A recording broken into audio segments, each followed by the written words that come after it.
Right now, without any decision from you, your eyes are running a survival program that is over 2 million years old. Every time you walk into a dark room, step outside on a clear night, or lie in bed after the light goes off, your pupils begin to open. They have been doing this for your entire life. Your parents did it. Their parents did it.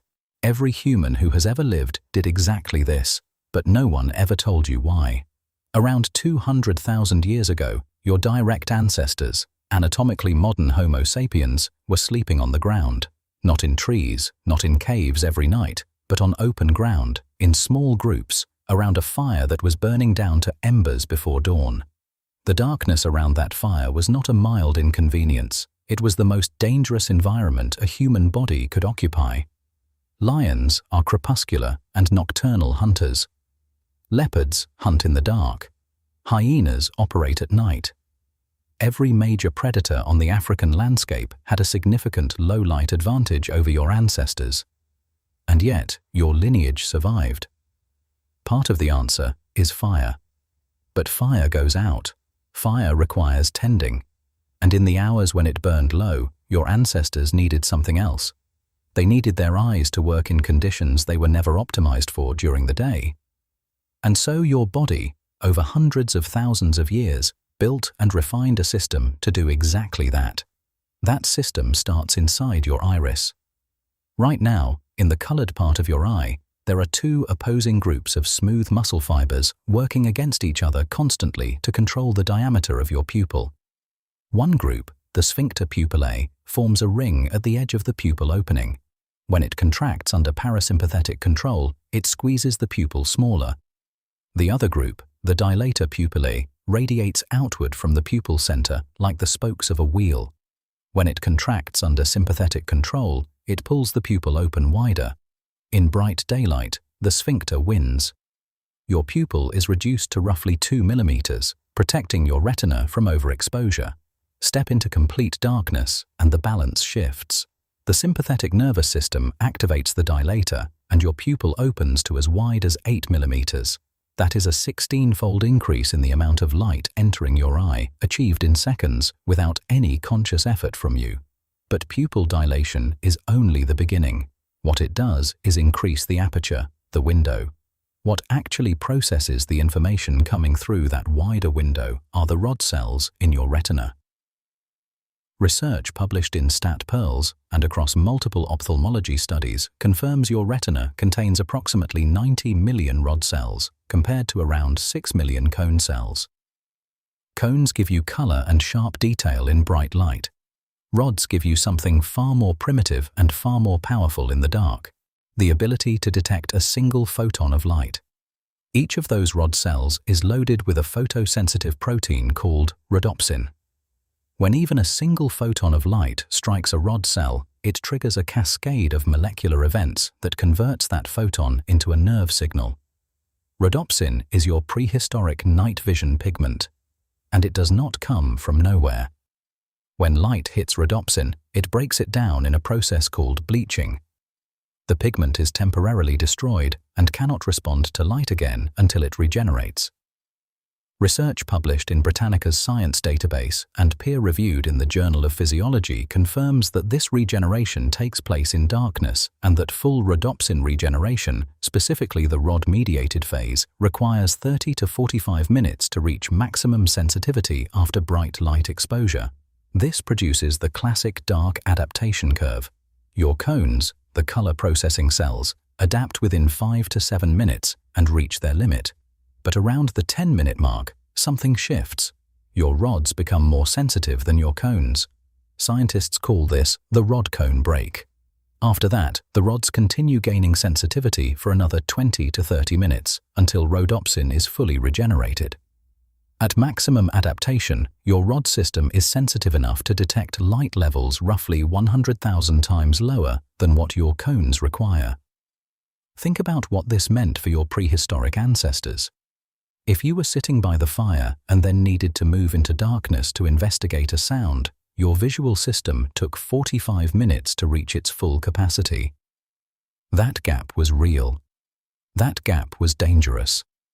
And your ancestors' survival behavior adapted around it. Research published in Science Direct from a study of Hadza hunter-gatherers in Tanzania found that it was extremely rare for all members of a community to sleep at the same time.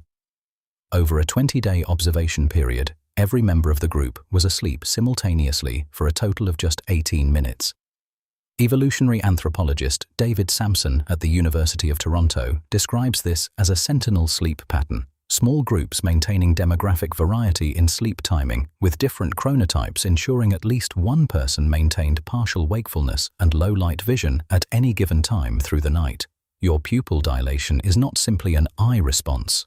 Research published in Comprehensive Physiology by McDougall and Gamlin confirms it is controlled by a three-neuron sympathetic pathway that originates in the hypothalamus, travels down through the brainstem and cervical spinal cord, synapses in the superior cervical ganglion in your neck, and arrives at the dilator muscle in your iris via the long ciliary nerves. This is a full-body neural chain, and what triggers it is not only the absence of light. Emotional arousal triggers it too. Fear triggers it. Attention triggers it. The same sympathetic system that prepares your heart to beat faster and your muscles to receive more blood is the same system that opens your pupils. This is not a coincidence of anatomy. This is a design feature. In the environment your ancestors lived in, darkness and threat were often the same thing. The pupil dilation system runs on the same neural channel as the threat response, because when prehistoric humans moved into low-light conditions, the appropriate preparation included both wider vision and full-body alertness. The depth of this system goes further back than Homo sapiens. Research published in Philosophical Transactions of the Royal Society B by Kaas et al. Documents what evolutionary biologists call the nocturnal bottleneck, a period spanning from roughly 225 million years ago to 66 million years ago, during which the ancestors of all mammals were forced into nocturnality to avoid diurnal predatory dinosaurs. During that period, mammalian ancestors developed a visual system heavily weighted toward low-light performance. Rod cells became overwhelmingly dominant. Cone systems were reduced from 4 types to 2. Studies suggest this is why 95% of all photoreceptors in the modern human retina are rods, not cones. Your eye is, at its most fundamental level, a nocturnal instrument.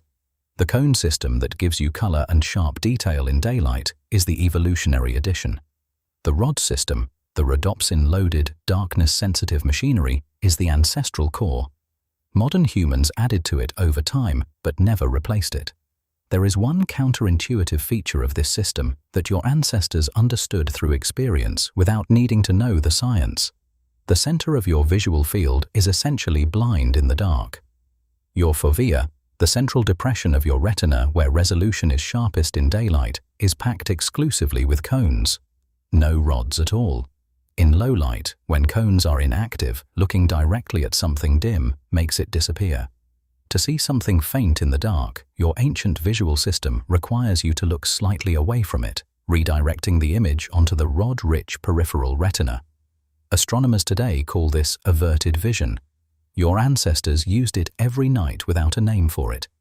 It is 200,000 years ago. You are sitting at the edge of the fire's light. The others are sleeping. You are not. You woke because you are wired this way. Your chronotype runs later than the others in the group, and in a group of 12 to 20 people with varying sleep timings, your wakefulness right now is not accidental. It is the system working as designed. The fire has been burning for hours, and you have been sitting near it but not looking directly into it, because something in your body, a knowledge built into the machinery, not the mind, understands that if you stare into the flames, your night vision will be destroyed, your rhodopsin will be bleached, and the 45 minutes to rebuild it is 45 minutes during which anything in the dark has an advantage over you. So you sit at an angle, you let the fire stay in your peripheral field, your pupils stay open, your rods stay loaded. Now you hear something, not a clear sound, a change in the ambient noise, a shift in the grass, the way the crickets stopped for exactly 1 second.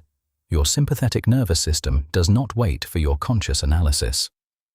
Within 400 milliseconds, your pupils are at maximum dilation. Your heart rate has stepped up. Your muscles have received the signal. You do not look directly at the sound's origin. You look just to the side of it. The image falls on your peripheral retina, where your rods are densest, where your sensitivity is highest. And there, in the dark, 40 meters out, the faint silhouette of a hyena moving slowly resolves. Not as color, not as sharp detail, as movement and shape, which is everything you need. If the channel's exploration of the prehistoric systems inside your body is something you want to stay in front of, the next videos in this series go deeper into the machinery your ancestors built and left running inside you. The work is ongoing. Coming back matters. You stand slowly, you move back toward the fire, toss on the bundle of branches you have kept nearby, and the flames rise, the light expands, the hyena pauses, turns, and disappears into the grass. You sit back down at your angle, and now you will wait another 45 minutes for your eyes to fully reset. This was not a rare night. This was every night.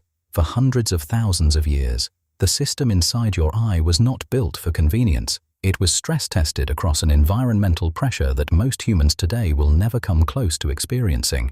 And it is still there, still running, identical in every mechanism to the system that kept your line alive. Now step into today. Here is what actually happens when you reach for your phone at night. White light from a phone screen contains the full visible spectrum, including the wavelengths in the blue-green range around 500 nanometers. Research confirms that rod cells, specifically the rhodopsin within them, are maximally sensitive to wavelengths right around 495 to 500 nanometers.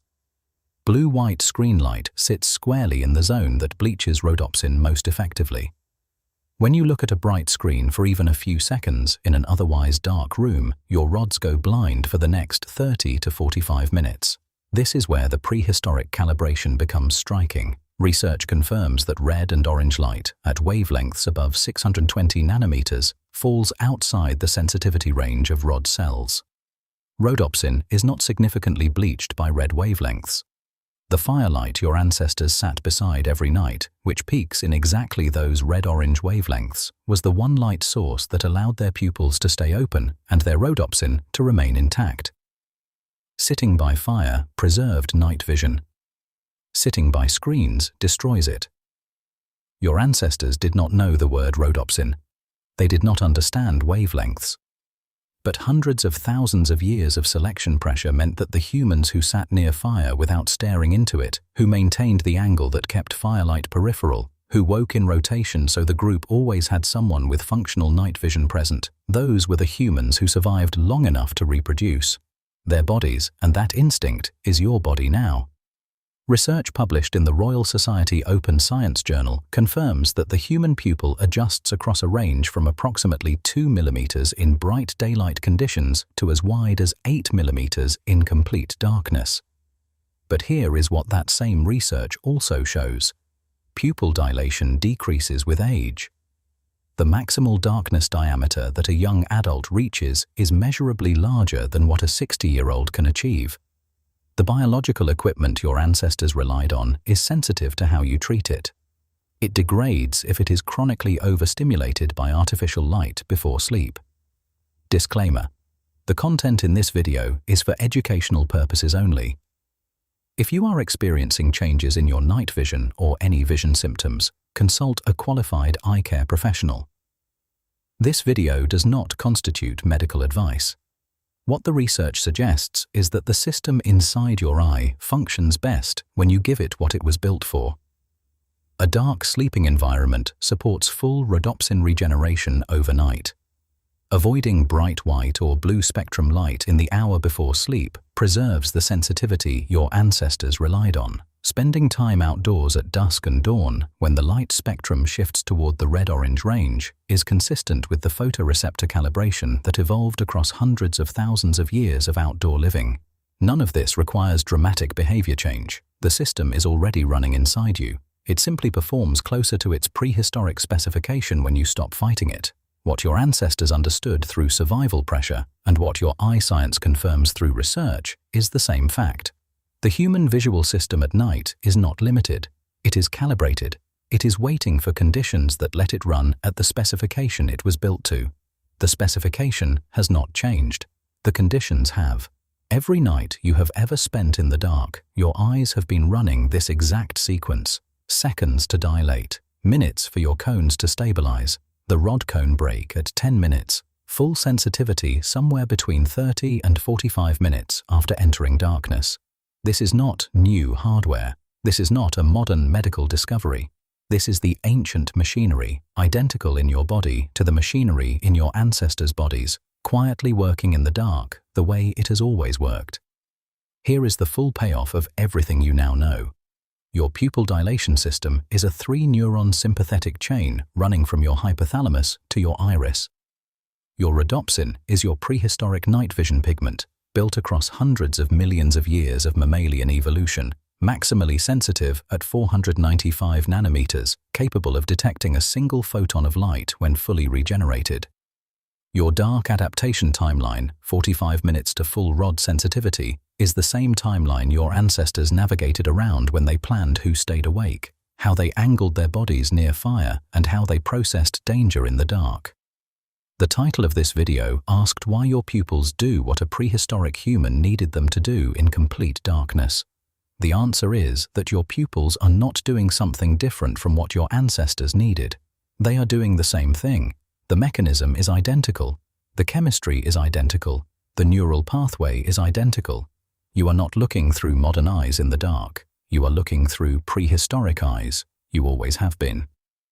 The next video in this series goes into the neural machinery that operates while you are sleeping, a system that your predecessors understood by necessity that modern sleep science is now mapping in detail, and that explains something about your own brain that most people spend their entire lives never knowing is happening.